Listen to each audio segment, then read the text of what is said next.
nós estamos diante da Tua Palavra, que ela agora nos trouxe a seriedade, o problema daqueles que desejam ilicitamente. Desejam a Deus coisas que o Senhor vê claramente, expressão de rebeldia e desobediência no coração do Teu povo, como acabamos de ler aqui na Tua Palavra.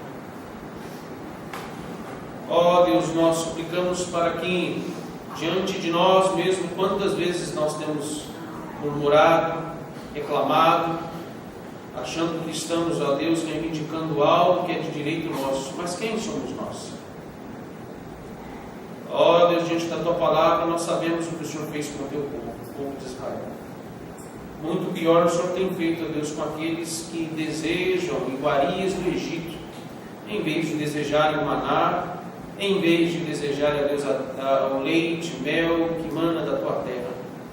Em vez de desejarem o céu, ó Deus, eles estão desejando o mundo, a terra, as coisas que há no mundo. Ó Deus, nós sabemos que pior do que o Senhor fez quando despejou o fogo e também feriu todos estes que comeram carne, porque no seu coração desejavam não o Senhor e não as promessas do Senhor, mas desejavam, ó Deus, voltar para trás, desejavam os deuses dos egípcios, as coisas mundanas dos egípcios. Pior do que isso, ó Deus, o Senhor tem entregue o coração daqueles que estão, ó Deus, em suas paixões profanas, descontrolados.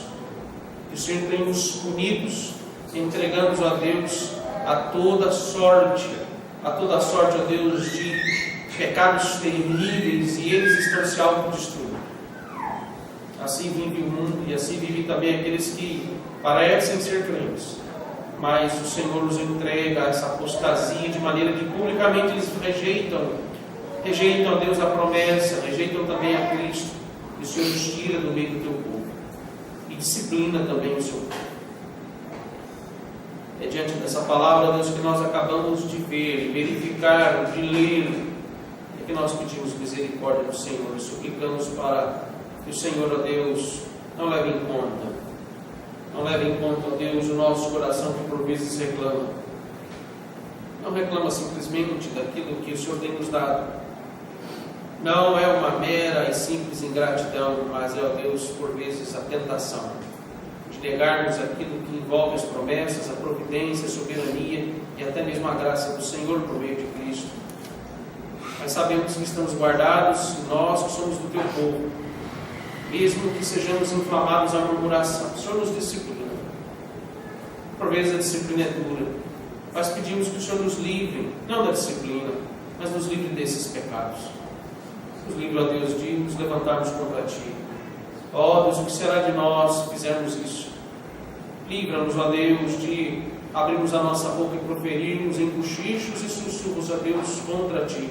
Porque o Senhor ouve tudo aquilo que está no nosso coração está claro e notório diante dos Teus olhos.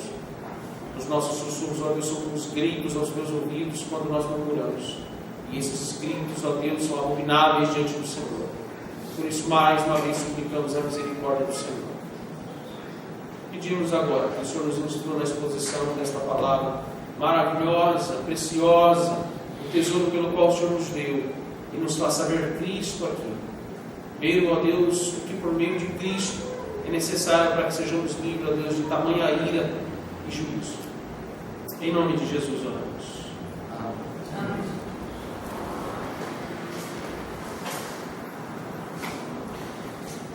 E nós vimos pela manhã na exposição aqui, na sequência que envolve os versos 1 a 9, agora você teve oportunidade de averiguar toda a leitura desse capítulo. Imagino eu também que você tenha lido, talvez, até o capítulo 14 de Números, se assim for possível, senão você pode fazer isso durante a semana. Mas você percebe, então, com que graduação o problema da murmuração nos é exposto, a gravidade dele. A murmuração, como eu disse pela manhã, é como o pino de uma granada que quando, então, armada essa granada, agora então ela é jogada para que, de alguma forma, isso cause uma devassidão e destruição no meio de um povo. Nós vimos, inclusive, que aquilo que o povo reivindicava, aparentemente, parecia ser algo que envolve um direito deles.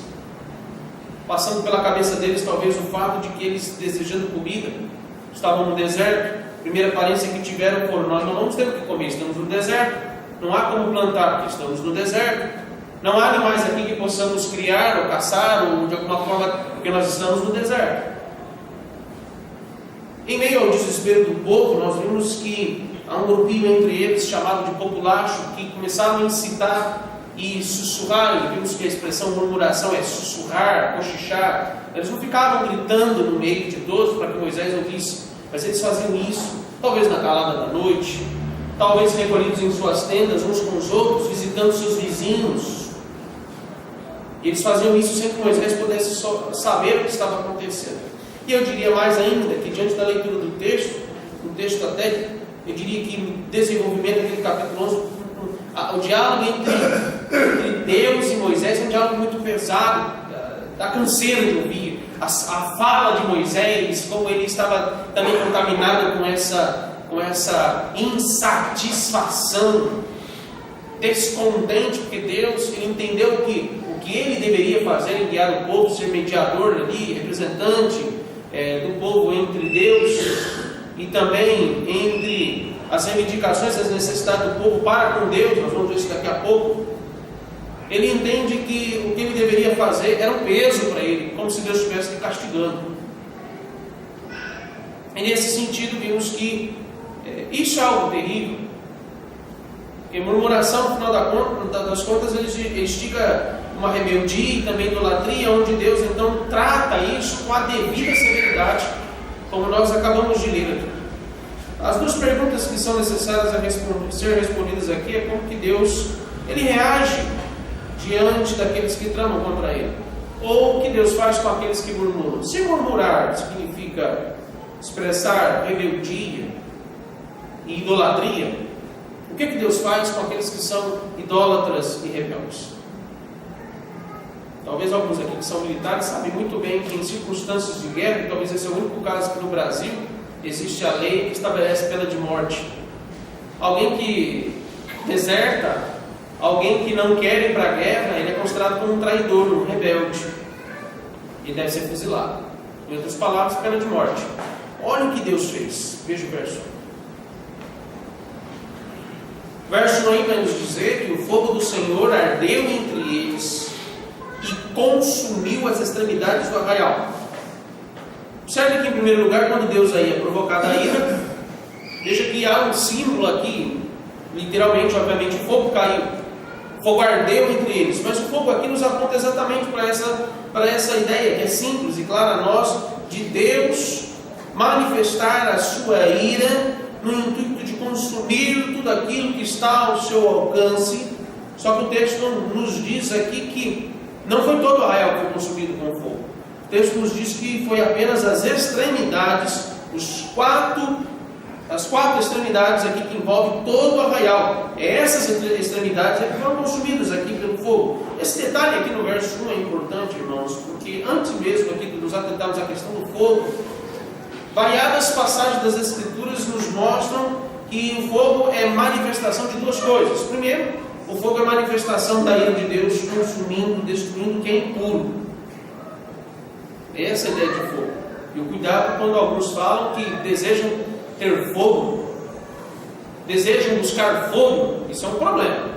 Porque as Escrituras não dizem que fogo deve ser buscado. Eu prefiro me apartar do fogo, que Deus tem misericórdia, que fogo não desça do céu. Porque em circunstâncias em que a história do povo de Deus mostra que fogo desceu, foi para a manifestação da ira de Deus. No segundo lugar, nós temos aqui o fogo como sendo Deus agindo em purificar o seu povo, tirar do meio do seu povo impureza do pecado da rebeldia e da idolatria. Então, para que tenhamos uma noção mais clara sobre Deus aqui punir pecados do povo de Israel, você veja que há exemplo disso, por exemplo, Levíticos capítulo 10, quando diz que a ira, lá nos primeiros versos, mais precisamente o verso 2 de Levíticos 10, é uma história bem conhecida. Nadab e Abiú, quando diz que Deus se acendeu, quando a ira do Senhor se acendeu contra Nadab e Abiú, e aí o verso 2 nos diz que saiu fogo diante do Senhor. Em outras palavras, é como mostrando que com todas as forças e violência, Deus despejou fogo neles. Isso foi um processo instantâneo. detalhes o que aconteceu e causou grande surpresa e aterrorizou, não necessariamente apenas o povo, mas aterrorizou em especial, em particular, a própria família de Arão e de Moisés. Vejam, 2 sobrinhos de Moisés, era a liderança do povo de Israel. Imagina que trágico e vergonhoso foi o que aconteceu. E mais ainda, irmãos, porque naquele contexto que envolve Nadab e Abiú, eles acabaram de sair de uma cerimônia de consagração. O sumo sacerdote Arão tinha sido consagrado. Veja, eu diria que certamente estavam em festa, alegria, porque Deus instituiu e foi confirmado por Deus que Arão e seus filhos fossem colocados como eles, como sacerdotes, seus filhos como sacerdotes do povo de Israel, no serviço de interceder e mediar os pecados do povo e tudo aquilo que era necessário na vida de culto do povo de Israel. Acabaram de sair do momento alegre, empolgados. Nadab e Abiú entram com fogo estranho na casa do Senhor. Entram com fogo estranho na casa do Senhor. Apenas um detalhe para ser explicado aqui, dentro desse contexto: eles entraram com incenso. O incensário, se você ler Levíticos, no livro de Levíticos vai explicando o que era necessário fazer, os sacrifícios, todos eles, de holocaustos, sacrifícios de manjares, sacrifícios e também ofertas pacíficas. Todos esses sacrifícios eram variados tipos de sacrifícios. Alguns deles envolviam a entrar na casa do Senhor com esse incensário ou com esses incensos. E aquilo primeiro tinha um cheiro, um aroma, por isso que era incenso. E quando o sumo sacerdote, por exemplo, entrando na casa do Senhor naquele dia do sacrifício anual, o sumo sacerdote, naquele caso só Arão, ele entrando no Santo dos Santos, ele entrava com aquele incensário, ele enchia toda a casa do Senhor com aquela fumaça, porque literalmente o Senhor estava ali face a face com ele. Imaginar o que é estar face a face com Deus, um negócio que ao mesmo tempo ter a ciência dali, a presença de Deus, mas a santidade dele, a justiça dele. E imagine o sumo sacerdote entrando naquele lugar temeroso. E então, para que servia o incenso? A fumaça enchia todo aquele cômodo, para que ele não visse a face de Deus. Ele não podia ver a Deus, porque senão ele morria. Nadab e Abiú entraram com fogo estranho. E um detalhe curioso é que antes mesmo de Levíticos 10, você vai ver que Deus não havia dado a ordem desse detalhe. Que tipo de fogo deve entrar na casa do Senhor? Deus não havia dito isso. Deus não avisou que tipo de fogo deveria ser usado. E imediatamente, mesmo assim, por eles terem entrado diante da presença do Senhor com fogo estranho, Deus os fulminou imediatamente. Agora veja aí que o mesmo fogo, lá em Êxodo capítulo 3, verso 2, o mesmo fogo em que se acende numa sarça, o mesmo fogo onde o anjo do Senhor apareceu a Moisés no meio de uma sarça, mas ela, apesar de estar ardendo em fogo, não consumia a sarça, ardia, mas não era consumida. Veja que o próprio Deus lhe havia imposto fogo nesse processo todo. Havia ali imposto restrições quanto a pisar no lugar onde Deus se manifestava.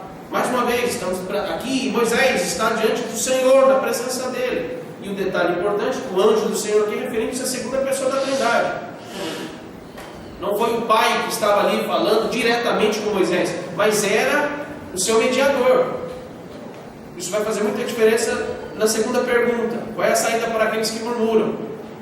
Onde é que nós vamos chegar? Mas veja, na presença do Deus vivo, aquele que diz eu sou, ele não deveria pisar de qualquer forma e nem entrar com as suas sandálias imundas e sujas, mas deveria tirá-las e estar na presença do Senhor, porque aquele lugar era santo. Ou seja, não é o lugar em si, é porque ele estava diante da presença do Senhor. Diz o texto aqui um detalhe que Moisés nem olha bem no verso 2 aí, capítulo 3 de Êxodo, nem sequer ousou olhar para o anjo do Senhor, porque ele era santo.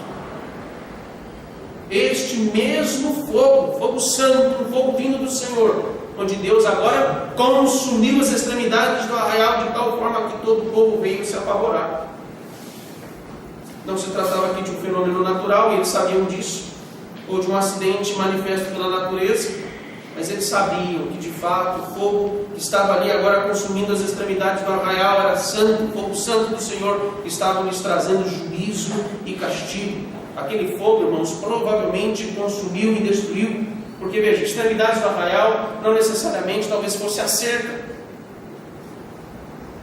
mas quando ele fala das extremidades do arraial, ele está se referindo a todas as tendas que estavam nessas extremidades. Eu não sei se tinham quantos milhares de pessoas estavam ali nessas extremidades, mas morreram provavelmente algumas unidades de milhares de pessoas. Morreu muita gente, quando então Deus cuspiu fogo e ardeu fogo entre eles, e aquele fogo foi consumindo nas extremidades tudo que estava ali, animais, as casas ou as tendas, pessoas. Você imagine Deus consumindo com o seu fogo bebês, crianças, homens, mulheres e idosos. E aquilo causou grande desespero, porque centenas ou milhares de pessoas vieram a morrer, apesar de que o texto aqui não nos diz explicitamente isso, só diz que as extremidades foram consumidas, as pessoas morreram. Pecado de rebeldia e idolatria leva à morte. Aliás, irmãos, não há um pecado sequer que Deus não trate com a morte.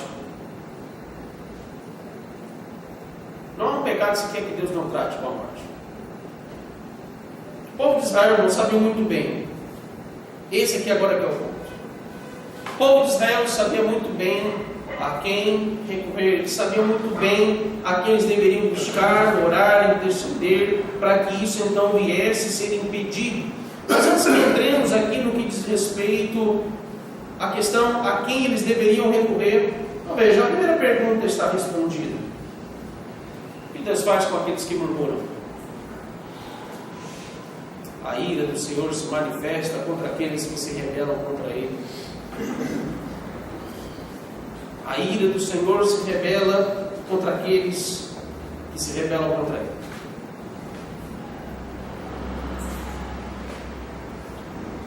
Deus é santo, Deus é justo, e Ele não admite que nós venhamos nos colocar em posição de reivindicar ou dar palavras de ordem a Deus por aquilo que desejamos, porque muitas coisas do nosso coração que desejamos, como acabamos de verificar na liturgia e nas leituras, especialmente no contexto de confessarmos os nossos pecados e lembrar que até aquilo que fazemos de bom, podemos até reivindicar sendo lícito, por vezes o nosso coração está desejando até coisas lícitas, que não são pecaminosas, como um coração rebelde e pecaminoso.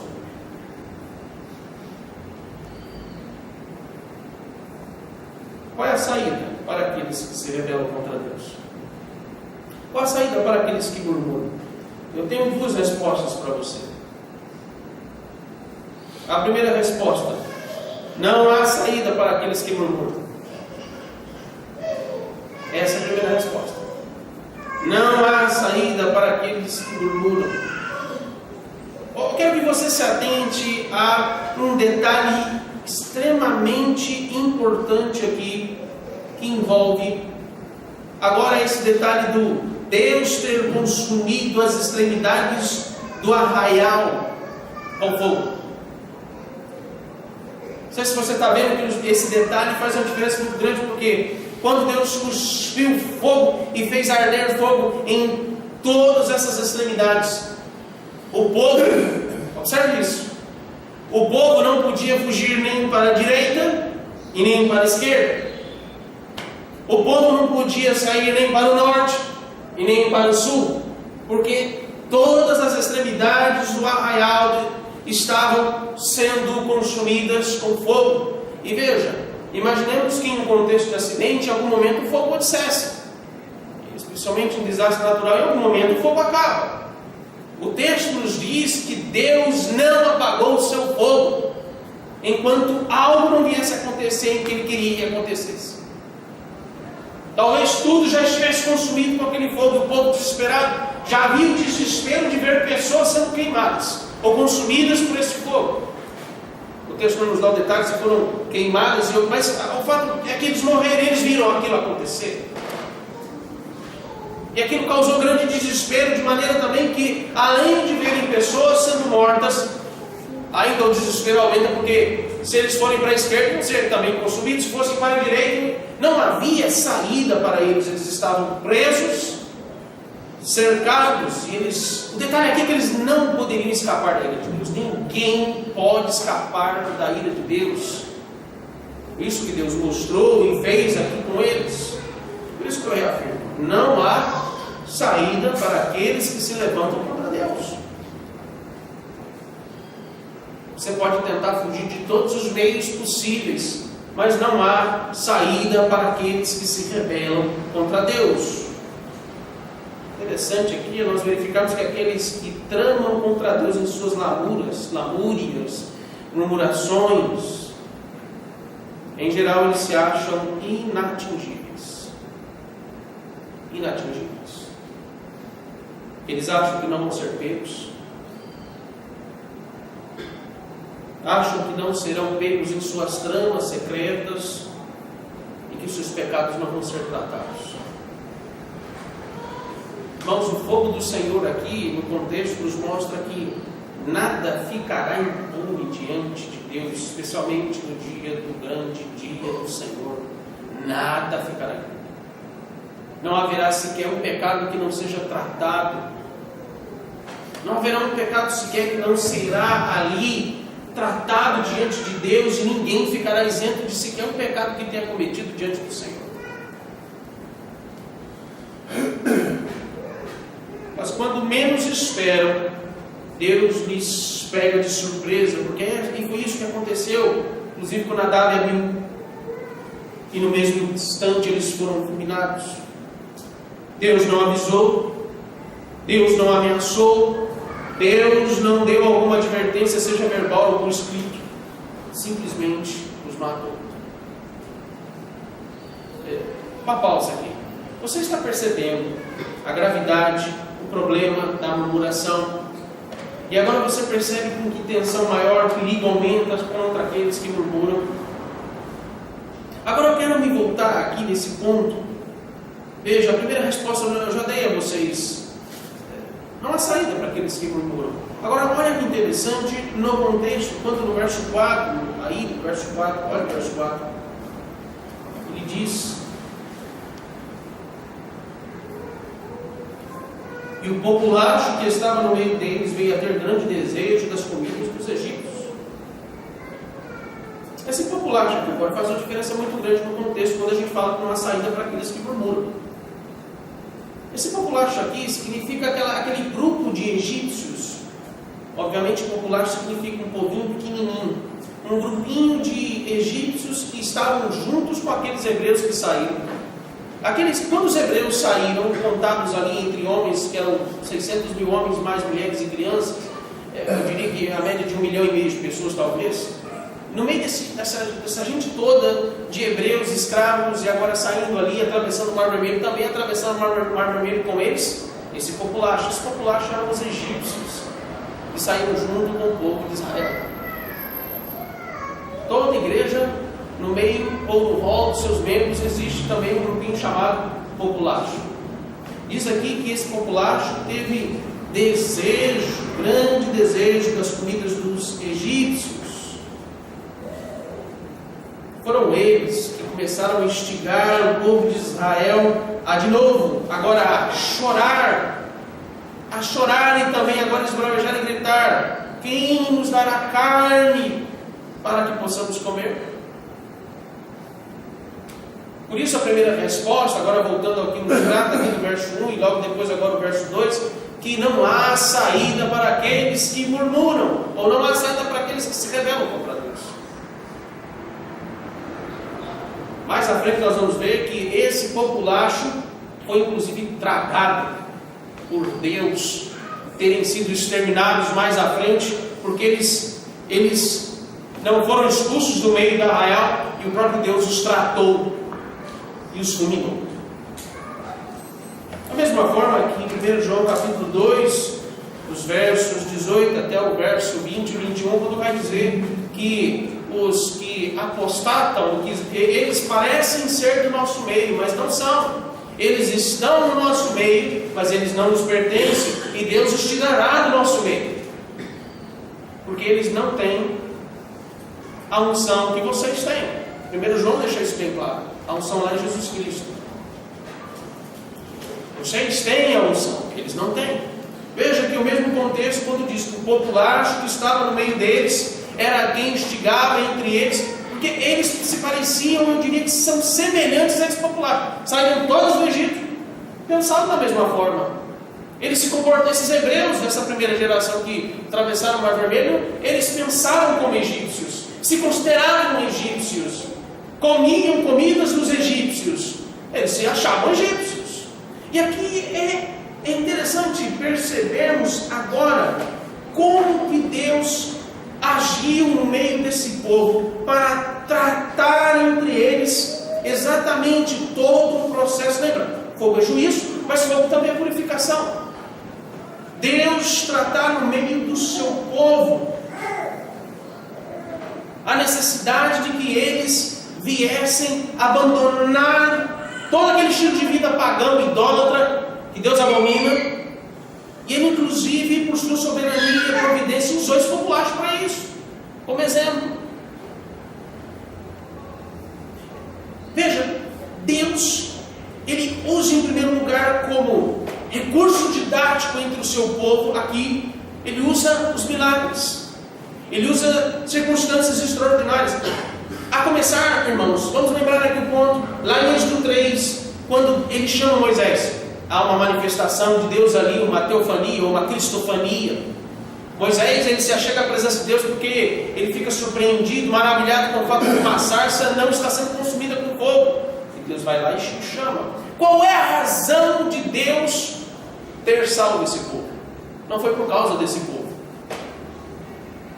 Ele deixa bem claro e diz para Moisés lá: lembrei da minha aliança que fiz com o meu povo. Lembrei da minha aliança que fiz com Abraão, Isaac, e já lembrou da aliança.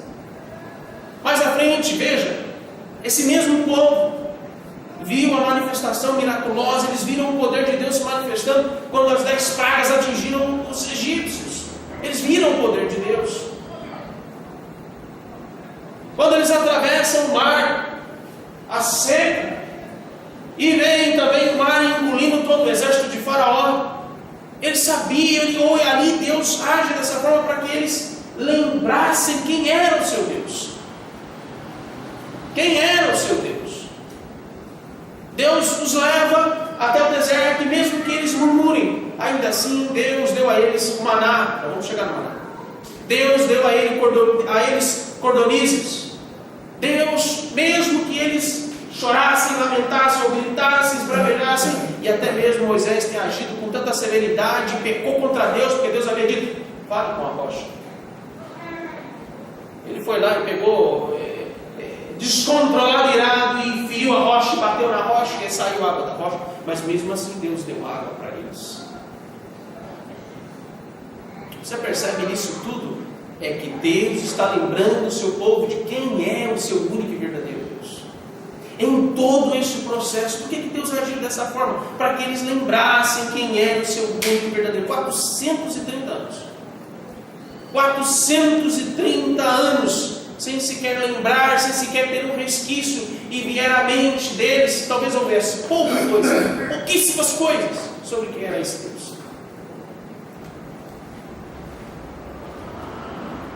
Para essas tipificações, então nós temos a primeira aqui, respondendo. A primeira resposta, a saída para aqueles que murmuram, em primeiro lugar, não.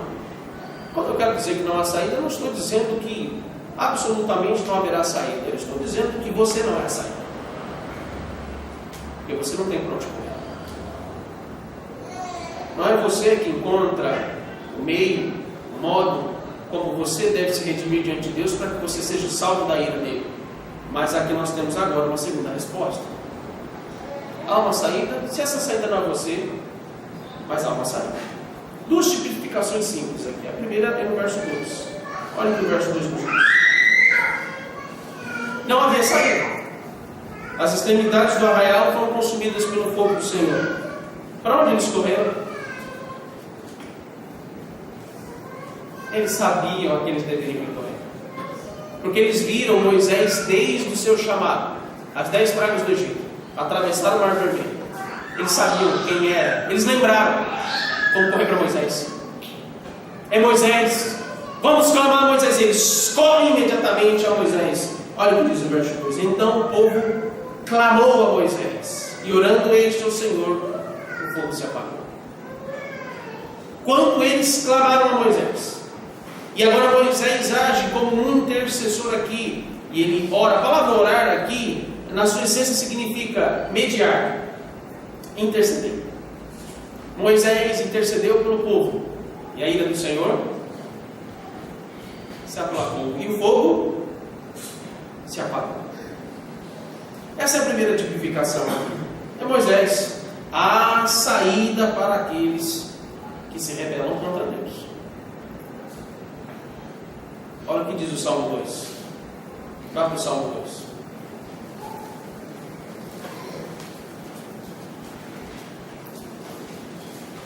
É uma palavra tanto dura para os gentios ali, mas ali o Evangelho está sendo pregado não da maneira como hoje as pessoas gostariam de ouvir o Evangelho. O Salmo 2 é a pregação do Evangelho, só que de uma maneira dura. Olha o que diz o Salmo 2. Porque se enfurecem os gentios e os povos imaginam coisas vãs. Os reis da terra levantam e os príncipes conspiram contra o Senhor e contra o seu ungido, dizendo: rompamos os seus laços e sacudamos de nós as suas algemas. E se aquele que habita nos céus, o Senhor zomba deles, na sua ira e seu lhes hão de falar, e no seu furor os confundirá.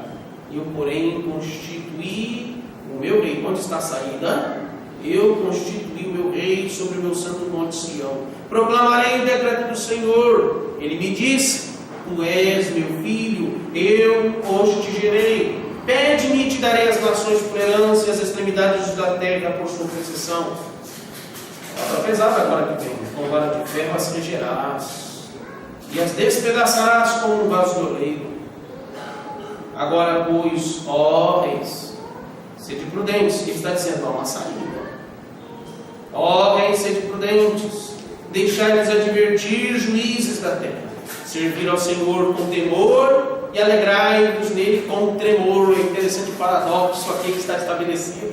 Alguém pode se alegrar no tremor, mas ele está colocando aqui a realidade dos inimigos.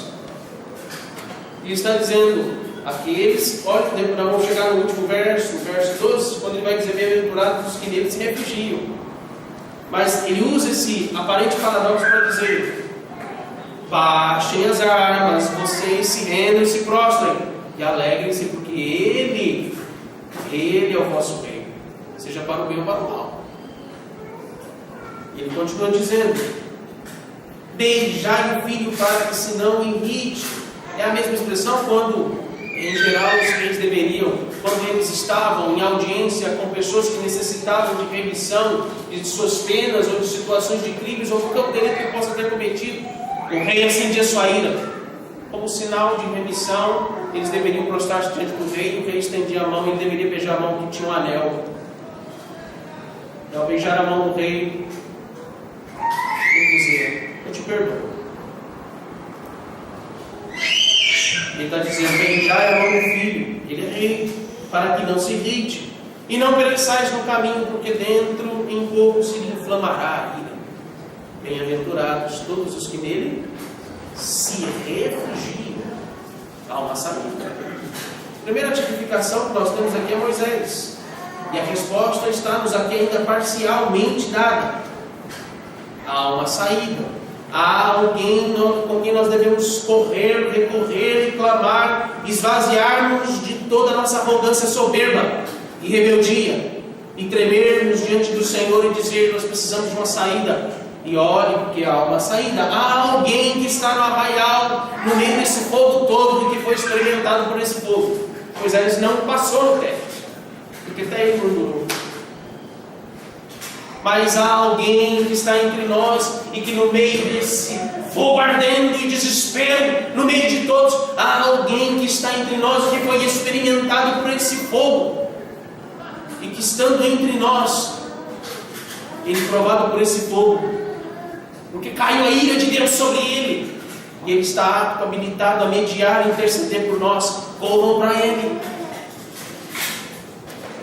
Ele não reclamou, ele não se rebelou contra o seu pai, quando havia sido estabelecido sobre ele, por decreto divino, de que ele receberia todo o peso e a ira e o castigo de Deus sobre ele. Veja, não é de um pecado apenas, mas de todos os meus pecados, de todos os seus pecados e de todos os pecados de todos os eleitos da história da humanidade. Deixa eu fazer uma pergunta a você. Você é capaz de suportar o sofrimento sequer e as consequências sequer de um pecado seu?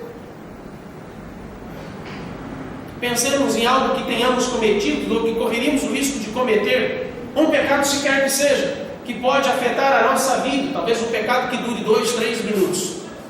Instantaneamente, o fato de alguém cometer homicídio e matar alguém, questão de segundos, aquele pecado ele vai levar para o resto da sua vida e as consequências daquilo será para o resto da sua vida.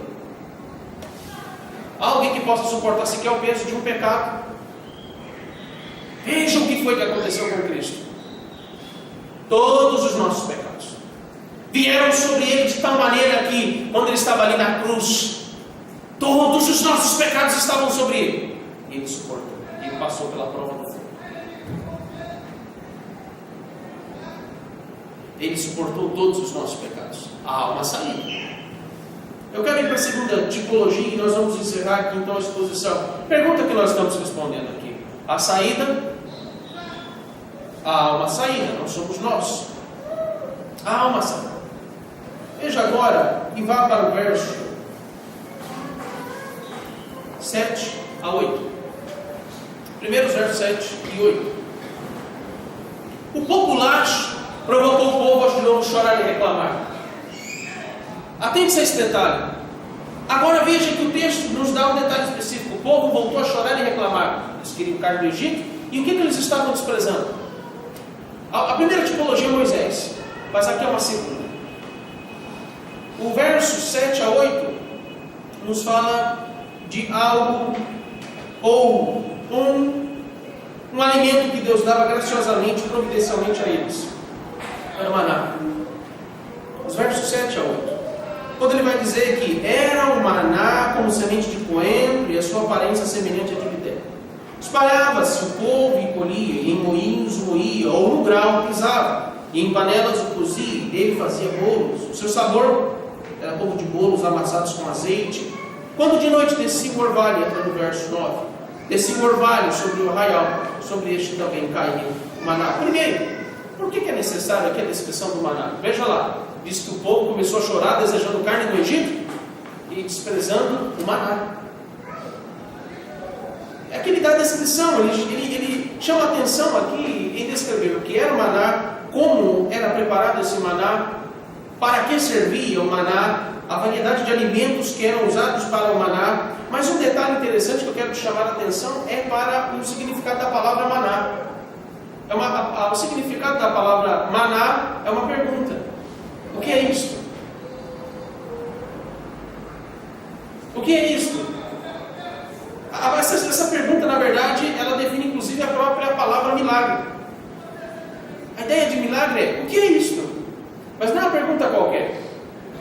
Imaginemos que algo surpreendente que está fora dos nossos alcances, algo incomum, que nós não podemos fazer, não temos poder para realizar. Uma criança que se surpreende se ela visse nesse momento, eu sei que isso é algo fantasioso, mas para que você entenda o raciocínio, o sobrinho do presbítero Miguel, ele estava no apartamento embaixo e o rapaz da pizza, o motoqueiro que traz a pizza, estava fantasiado de Homem-Aranha. As janelas do apartamento estavam todas abertas. E ele chega e realmente a fantasia era bem característica e aparentava realmente ser o Homem-Aranha de tal maneira que eles ficaram surpresos. Olha, o Homem-Aranha vem entregar pizza para nós. E eles começaram a conversar o rapaz lá da entrega da pizza, ele começou a fingir que era o Homem-Aranha para agradar as crianças. E conversando como se fosse o Homem-Aranha. Começou a fazer. E eles acreditaram. O Homem-Aranha está com casa, e gritaram e foram lá chamar. os pais, os tios, toda a família mora ali no mesmo bloco dos apartamentos. Só que até eles chegassem, o Miguel ficou. E o Miguel começou a conversar como se estivesse falando com a minha mãe. Até que a minha mãe falou assim: eu preciso ir, porque tem outros filhos para entregar para as crianças. Até mais, tchau. E ele disse: não, mas por que você vai pelo elevador? Você é um Homem-Aranha, vai pela janela. Mas ele disse isso com tanta convicção. Tanta convicção. Não! Por quê? Ele ficou indignado. Não vá pela janela. É interessante porque essa palavra, milagre, é algo que nos surpreende. O povo de Israel, irmãos, ainda se espantava com muita coisa que Deus fazia, porque eles não estavam mais acostumados, aquelas gerações não sabiam quem era Deus. E os milagres faziam lembrá-los quem era Deus. Lembra que eu disse isso? Então vem aqui, o que é isso? Lembra, no verso 3, nos é lembrado também ali o nome de um lugar onde aquilo aconteceu: Taberá. Por que os nomes dos lugares eram registrados como no verso 3? Para que todos os viajantes, as pessoas, passassem com suas famílias, as caravanas, os seus filhos, puxassem as túnicas ou a roupa de seu pai, ou de sua mãe, ou de seus avós e perguntassem: pai, o que é isso? Por que esse nome se chama Taberá? Por que o nome desse lugar? Taberá. Taberá significa um grande incêndio. Ali aconteceu. Da mesma forma que o povo de Israel, todas as vezes que ali caiu maná, eu fico imaginando que a geração de adultos que estavam ali vendo no início, que todos os dias o maná caía do céu, eles olhavam e ficavam espantados. O que é isso? Não no sentido de dúvida, mas eles olhavam espantados. Meu Deus, o que é isso? Pão cai do céu? Mas os seus filhos nasceram e o maná já caiu do céu. E os seus filhos, do tamanho desses nossos pequenos, eles chegavam para os seus pais, as suas mães, e diziam: pai, o que é isso? E eles deveriam dizer: isto é Deus que nos dá. Meu filho, este é o pão que Deus nos dá para nos alimentar. Meu filho, isso aqui é o que nós temos de mais precioso, porque isso aqui significa que Deus tem o cuidado de nós. Imaginemos um neto com seu avô. Vô, o que é isso? Ele dizia: meu filho, isso aqui é sustento de Deus para nós. Isso aqui é o pão da vida. Isso aqui é a coisa mais preciosa que temos. Veja a descrição como ele é feita, nos versos 7 e 8. Em primeiro lugar, ele descrevendo como era esse maná, porque tinha uma polpa, uma carne ali naquela semente. Eles colhiam aquilo. Você vê ao mesmo tempo que Deus dava a eles num lugar onde não podia ser produzido nada. Deus estava dando a eles alimento para que eles se sustentassem. Mas ao mesmo tempo é dito o que eles faziam com aquilo. Não vinha tudo pronto. Eles tinham que trabalhar. Imaginemos o populacho de novo. O populacho vinha e reclamava da carne que eles tinham no Egito. Porque aquela carne, provavelmente, eles não preparavam ela. Talvez por serem escravos e terem que trabalhar intensamente, a carne e a comida já vinham pronta. Como marmita, que são servidas a pessoas que estão reclusas, escravizadas e não podem parar de trabalhar. E vinha direto na mão deles. Imaginemos o populacho aqui indignado com Deus, inflamando o povo e dizendo: que absurdo! No Egito eu não tinha que colher nada e nem preparar nada. Agora eu vou ter que trabalhar. Moisés, nós precisamos aqui de um plano social. Moisés, você precisa implantar o Fome Zero, Bolsa Família.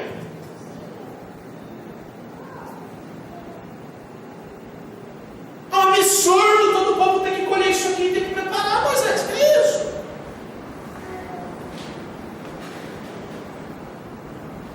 Deus dava, mas eles tinham que colher, preparar. Dizia que eles moíam e também pisavam. Essa cena de estar moendo e pisando nos lembra alguém. Todas as escrituras, todas as passagens que eu mais admiro no Antigo Testamento é que elas nos fazem lembrar de quem é a saída e como, o que aconteceu com a pessoa que é a saída, para que tivéssemos uma saída. O pão, aquela semente, a carne dela era amassada, espremida ou pisada. Aquelas pessoas subiam naquele grau e ficavam pisando sobre aquele maná, esmagando até que toda a carne, aquela polpa saísse, virasse um bolo misturado com azeite, virava matéria-prima para todo tipo de comida, e eles se alimentavam daquilo. As Escrituras nos dizem que Cristo, que é o pão da vida, Ele foi moído, Ele foi pisado, esmagado até que a sua carne, o seu sangue derramado, a massa e o azeite, o corpo e o sangue de Cristo, para que eles pudessem se alimentar, para que não morressem de fome. Há uma saída. Mas veja, instigados pelo popular, já aquela primeira geração disse: e agora vem Deus e nos dá esse maná. Os apóstolos, o que eles fazem? Por que eles são apóstolos? Porque eles rejeitam a Cristo. Eles desprezam a Cristo. Quero que você, por favor, vá. Evangelho de João, no capítulo 6. Primeiro nós vamos ler os versos 26 e 27.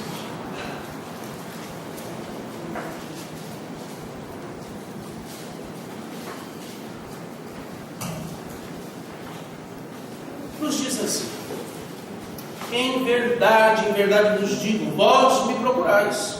Alguém procura uma saída. As pessoas procuram uma saída.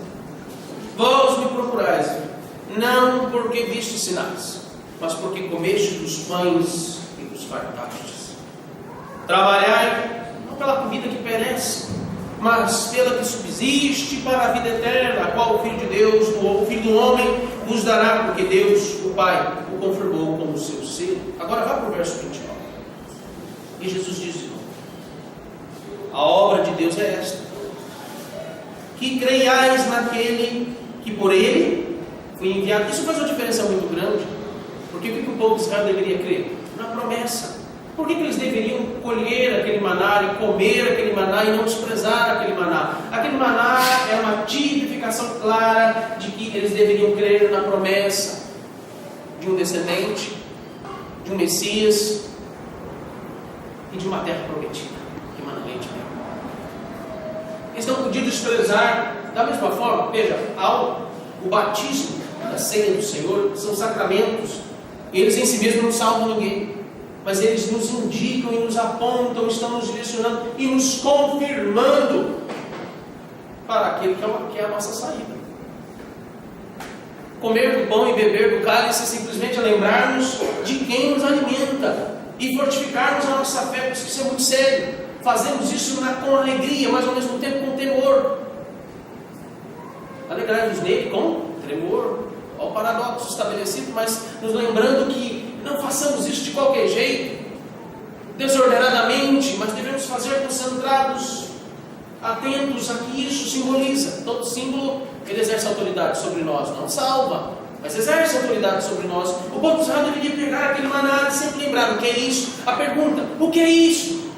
Imagine gerações após gerações, todos eles eram lembrados de tudo aquilo que acontecia, e eles perguntavam: pai, o que é isso? E ele deveria responder, lembrando do que viria a acontecer, de quem era a sua saída, o seu resgatador, o seu salvador.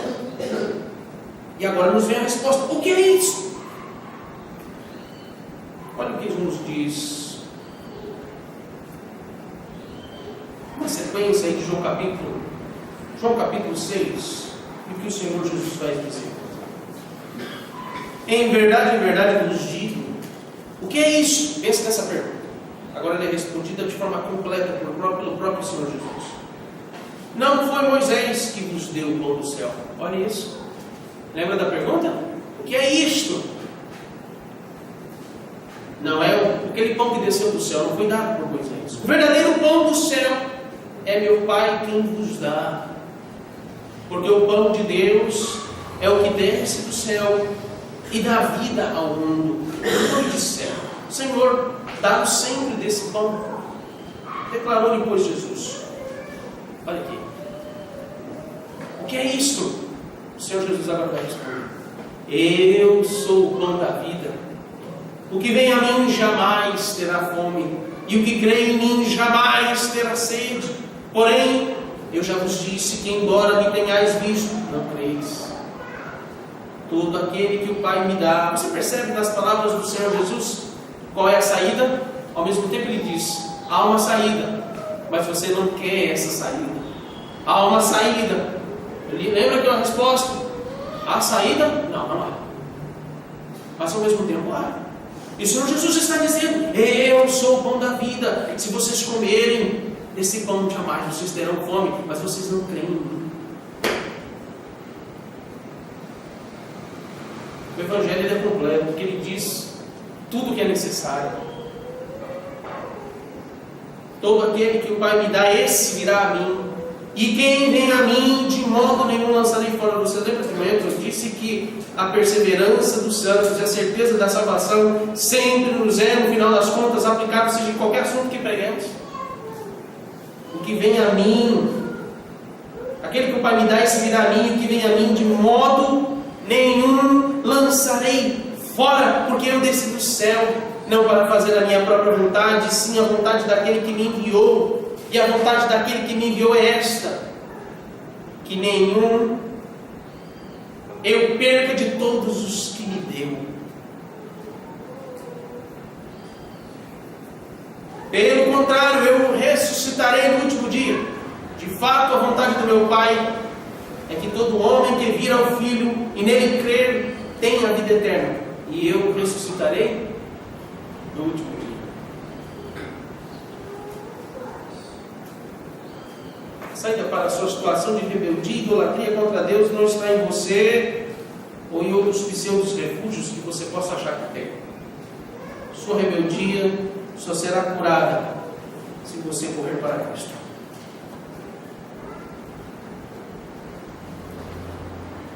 Quero te fazer uma simples pergunta. Para onde você vai correr quando Deus lhe colocar sobre o fogo da sua ira?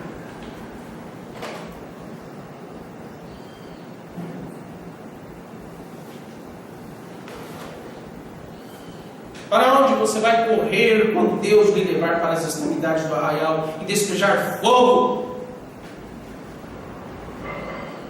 Para onde você vai correr?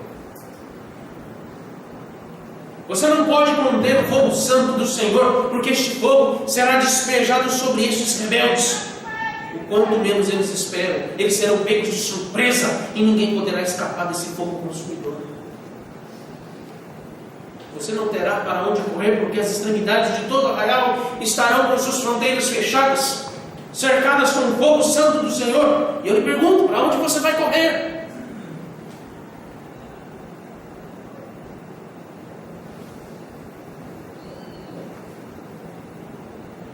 Se há uma pessoa que está neste arraial, em meio a um caos e desespero de pessoas, e que já foi provado por esse fogo destruidor, é Cristo.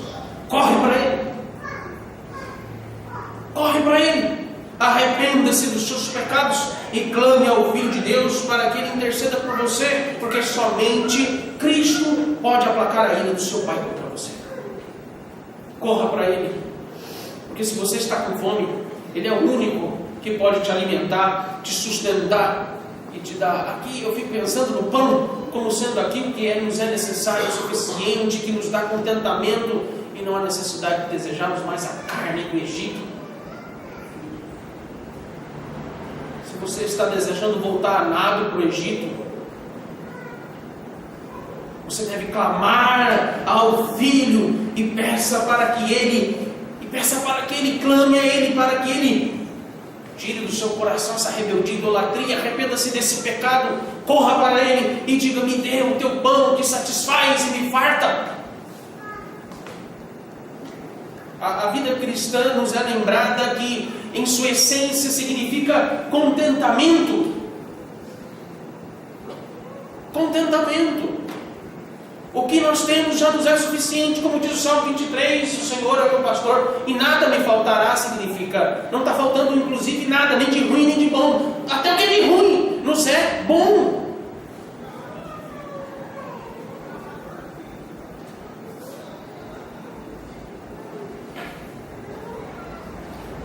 Para onde você vai correr? Essa é a pergunta que você tem que pensar agora. Para onde você vai correr? Se você tem murmurado, se você tem se rebelado contra Deus no seu coração, para onde você vai correr? Você tem corrido para Cristo? Cristo é a sua saída? Ou não há saída para você? Clame ao Filho de Deus para que Ele interceda por você, porque somente Cristo pode aplacar a ira do seu Pai contra nós. Amém.